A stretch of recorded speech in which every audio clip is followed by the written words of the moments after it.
தமிழ் சொல்லு. தொடக்க காலத்துல கூடார்த்த படம் அப்படின்னு ஒரு சொல்லு கொண்டாந்தாங்க. கூடார்த்த படம் அப்படின்னு ஒரு சொல்லு.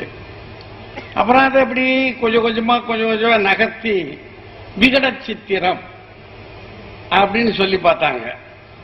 அப்புறம் கேலி சித்திரம் அப்படின்னாங்க. அப்புறம் விளக்க படம் அப்படி கொடுத்து பார்த்தாங்க. அப்புறம் கடைசியா கருத்து படம் அப்படின்னு சொன்னாங்க.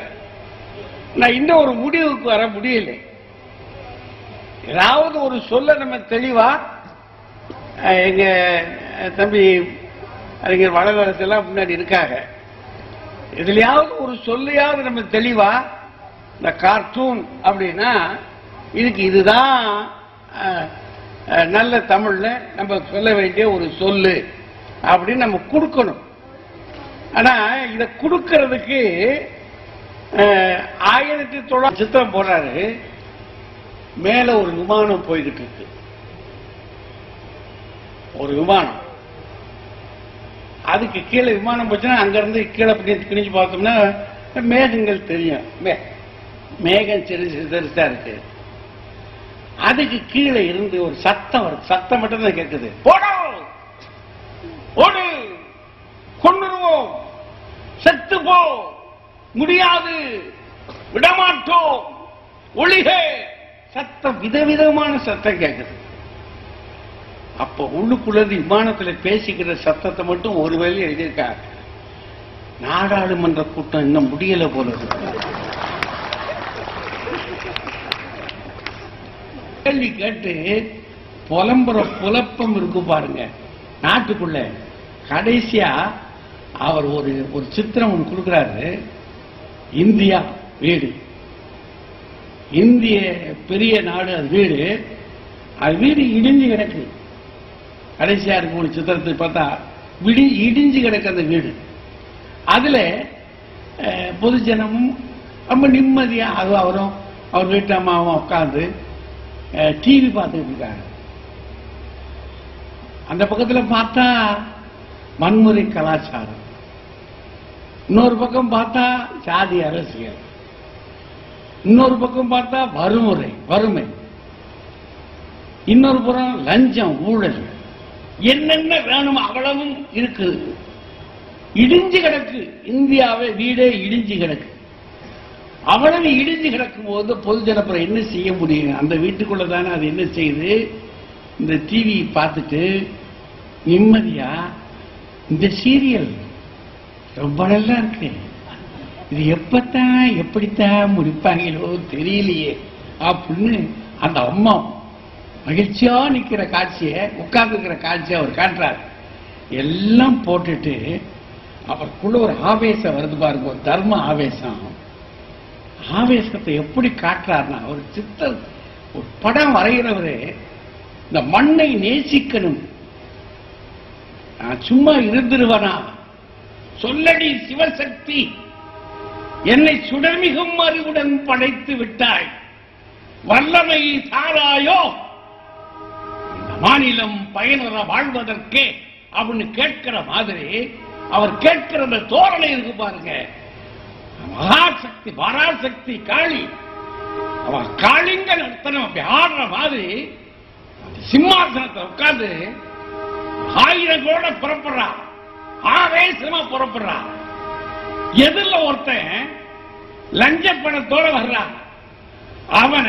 அவன் பணத்தை பறித்து மிதிக்கிற மாதிரி ஒரு காட்சியை போட்டு, நான் கொடுத்தது தாண்டா நிலைக்கும், வேறு எவர் எது கொடுத்தாலும் நிலைக்காது என்று சொல்லி எச்சரிக்கிறார் போல ஒரு படம் போட்டு ஒரு தாண்டவ காட்சியை காட்டுறார் பாருங்க.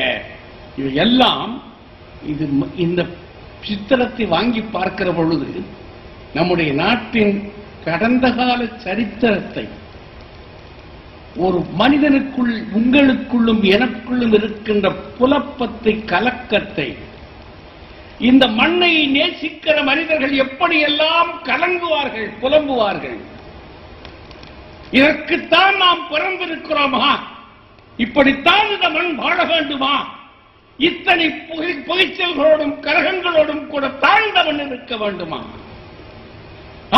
ஆயிரக்கணக்கான நாட்கள் ஆண்ட பிறகும் கூட வாழ்கின்ற மனிதர்கள் விழுந்துதான் போக வேண்டுமா என்பதை அவருடைய ஓவியங்களை பார்க்கிற பொழுதெல்லாம் அங்கங்கே சிரிக்கிறோம், கலங்குகிறோம், சிந்திக்கிறோம், சில இடங்களிலே நெகிழ்ந்து போய் அழுகிறோம் என்று சொன்னால் மதி அங்கே நம்மோடு கூட ஒவ்வொரு அசைவுகளிலும் கூடவே வருகிறார். ஒரு சித்திரக்காரர். அவர் சித்திரக்காரர் அல்ல, விசித்திரக்காரர். விசித்திரக்காரர்.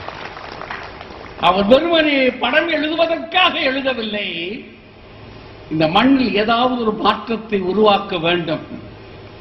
அந்த மாற்றம் வார்த்தைகளால் மட்டுமல்ல, என் வரைவினாலும் வர வேண்டும் என்று அவர் வரைகிற அந்த வரைவு இருக்கு பாருங்க, அதற்கு தலை வணங்குகிறேன், அவரை வாழ்த்துகிறேன்.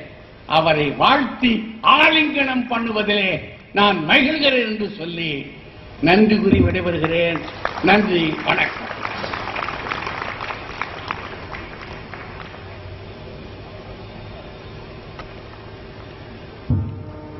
விழா தலைவர் தினமணி ஆசிரியர் திரு கே வைத்தியநாதன், வரவேற்புரை ஆற்றிய நண்பர் செக்கி, வாழ்த்துரையாற்றிய ஃபாதர் அருள் தந்தை எல் ஜான் லூர்து, சிறப்புரையாற்றிய எனது அருமை நண்பர் பேராசிரியர் சாலமன் பாப்பா, இப்புத்தகத்தின் முதல் பிரதியை பெற்று எனது ஆவலை நிறைவேற்றிய தினமணி வாசகர்கள், கிழக்கு பதிப்பகத்தின் உரிமையாளர் திரு பத்ரி சேஷாத்ரி மற்றும் இந்த மேடை முன் அமர்ந்திருக்கும் சிறப்பு விருந்தினர்களாகிய உங்கள் அனைவருக்கும் எனது மாலை வணக்கங்கள். பள்ளி மாணவனாக இருந்தபோது எனது தந்தை மட்டுமல்ல, ஃபாதர் அவர்களும் மாணவர்களிடம் எழுதி எழுதி படி, அது நல்லது என்பார்கள். அதை நான் எனது பள்ளி பருவத்தில் கடைபிடித்தேனோ, அதுக்கப்புறம் தான் படிக்க உட்காரும். இந்த டிராயிங்ன்றது எனக்கு ஒரு ஹாபியா தான் இருந்தது. காம்படிஷன்ஸ்ல போய் வரைவேன், இதெல்லாம் ஃபர்ஸ்ட் பிரைஸ் செகண்ட் பிரைஸ் ஏதோ வாங்கிட்டு வருவேன். என்ன நடந்தது, என்னுடைய எம்எஸ்சி ஃபர்ஸ்ட் இயர் நான் ஜியாலஜி படித்தேன். எனக்கு ஆக்சுவலா என்னுடைய ஹாபி, என்னுடைய ஆம்பிஷன் நான் கார்ட்டூனிஸ்ட் ஆகணும் அப்படின்றதெல்லாம் எனக்கு தெரியாது. ஆர்கே லக்ஷ்மன் ஒரு கார்ட்டூனிஸ்ட் இருக்கிறதே நான் 12th ஸ்டாண்டர்ட் படிக்கிற வரை எனக்கு தெரியாது. அதுதான் உண்மை. அந்த துறையை பற்றி எனக்கு எதுவும் தெரியாது. நான் என்னுடைய எம்எஸ்சி ஃபர்ஸ்ட் இயர் ஜியாலஜின்னு சொல்லிட்டு, இந்த ஜியாலஜி மூணு காலேஜ்ல தான் இருக்கு, தூத்துக்குடி அண்ட் திருச்சி, மெட்ராஸ்ல பிரசிடென்சி காலேஜ், நிலத்தியல்னு சொல்லுவாங்க.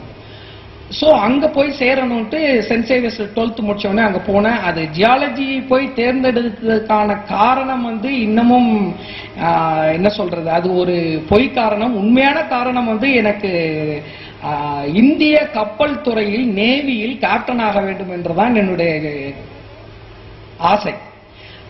அங்க தூத்துக்குடி காலேஜ்ல அது கோஸ்டல் ஏரியால இருக்கனால அங்க நேவி இது உண்டு காலேஜ்ல. சோ அதுக்காகத்தான் நான் ஜியாலஜியை தேர்ந்தெடுத்து போனேன். பட் அது என்னுடைய முயற்சிகள் அந்த நேவி விஷயத்துல பலிக்கல. என்னாச்சு, என்னோட எம்எஸ்சி ஃபர்ஸ்ட் இயர் நடக்கும் போது இந்த காம்படிஷன்ஸ், யூனிவர்சிட்டி லெவல் காம்படிஷன்ஸ் இருந்தது. அதுக்கு என்னுடைய ப்ரொஃபசர் மிஸ்டர் முனீஸ்வரன் சொல்லிட்டு அந்த ஒவ்வொரு கல்ச்சுரல் இதுக்கும் போகும்போது மாணவர்களோட ஒரு கோஆர்டினேட்டர் ஒருத்தர் வருவாரு. அவர் 5 காம்படிஷன்ல என்கிட்ட கேட்காம பெயரை கொடுத்திருந்தாரு. ஒன்னு ஆயில் பெயிண்டிங், இன்னொன்னு pencil sketching, advertising and on the spot painting சொல்லுவாங்க. ஏதாவது ஒரு இடத்துல கொண்டு போய் விட்டுருவாங்க, அங்க போய் நம்ம அதை பார்த்து வரையணும். 5வது பொலிட்டிக்கல் கார்ட்டூனிங், கார்ட்டூன் டிராயிங். நான் ஆசிரியர்கிட்ட போய் சண்டை போட்டேன், எனக்கும் கார்ட்டூனுக்கு என்ன சம்பந்தம், இப்படி போய் என் பேரை போட்டிருக்கீங்களா, எப்படி சேர்த்தீங்க அப்படின்னு கேட்டேன். அவர் சொன்னார், உனக்கு தான் நல்ல டிராயிங் வருமா, நீ கார்ட்டூன் போடு.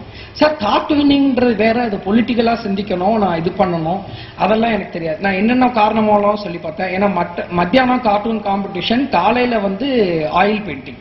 சார், இந்த ஆயில் பெயிண்டிங் பண்றதுன்றது 3 மணி நேரம் ரொம்ப டயர்ட் ஆக்கிறோம் என்னைய, அந்த ஸ்மெல்லே டயர்ட் ஆக்கும், என்னென்ன காரணம் சொல்லி, அதெல்லாம் எனக்கு தெரியாது, என் மேல மரியாதை இருந்தா நீ கார்ட்டூன் காம்படிஷன்ல போய் கலந்துக்கோ அப்படின்னு சொன்னார். கூட வந்த மற்ற காம்படிஷன்ல கலந்துக்க வந்த பையங்க டான்ஸ் அது இதுன்னு சொல்லிட்டு எத்தனையோ போட்டிகள் இருக்கு இல்லையா, இசை, அது அவங்களும் என்னை மத்தியானம் புஷ் பண்ணி உள்ள தள்ளி விட்டாங்க. ஜோனல் ஸ்ரீவைகுண்டம் காலேஜ்ல நடந்தது. ஜோனல்ல அந்த கார்ட்டூன் காம்படிஷன்ல அப்போ கவர்மெண்ட் வந்து விபி சிங் கவர்மெண்ட் அப்போ ஃபார்ம் ஆகி ஒரு வாரம் தான் இருந்திருக்கும் ஜோனர். அப்போ அந்த புதிய அரசை பத்தி ஒரு கார்ட்டூன் போட சொல்லியிருந்தாங்க டாபிக். அதுல வரைஞ்சிருந்தேன். ஃபார்ச்சுனேட்லி ஐ காட், அதுல வந்து எனக்கு